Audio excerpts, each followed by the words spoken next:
Interesting facts about George Washington: not the first person to live in the White House. While the White House was under construction during Washington's term, he never lived there. It wasn't until John Adams took office that a president lived there. George Washington is the only president to date who has not lived in the White House. The first president was not the first face of the $1 bill. The first face to appear on this currency was Salmon P. Chase. The first $1 bill was issued during the Civil War in 1862. Chase was the Secretary of Treasury at that time and was also the designer of the country's first banknotes. After his term, Washington opened a whiskey distillery. By 1799, Washington's distillery was the largest in the country, producing 11,000 gallons of unaged whiskey. After the president's death, the business was no more, however.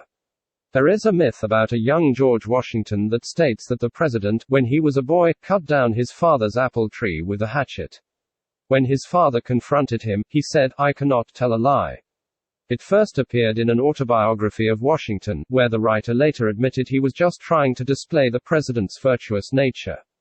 It's widely believed that Washington wore wooden dentures. This is not the case at all. While Washington did have numerous dental problems and did use dentures, wood, as a material, was never used. American revolutionary leader George Washington has been voted the greatest enemy commander to face Britain, lauded for his spirit of endurance against the odds and the enormous impact of his victory.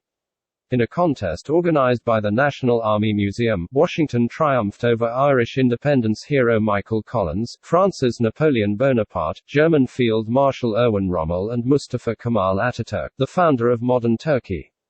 Making the case for Washington, historian Stephen Brumwell said the American War of Independence 1775–83 was the worst defeat for the British Empire ever.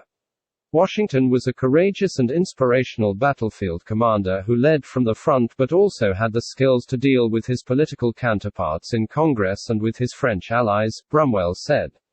Above all, he never gave up even when the war was going against him.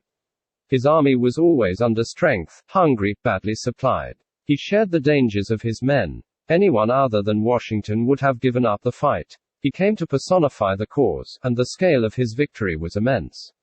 Almost 8,000 people voted in an online poll which produced a shortlist of 5 men, whose merits were debated by guest speakers at a weekend event at the museum before a final ballot of attendees.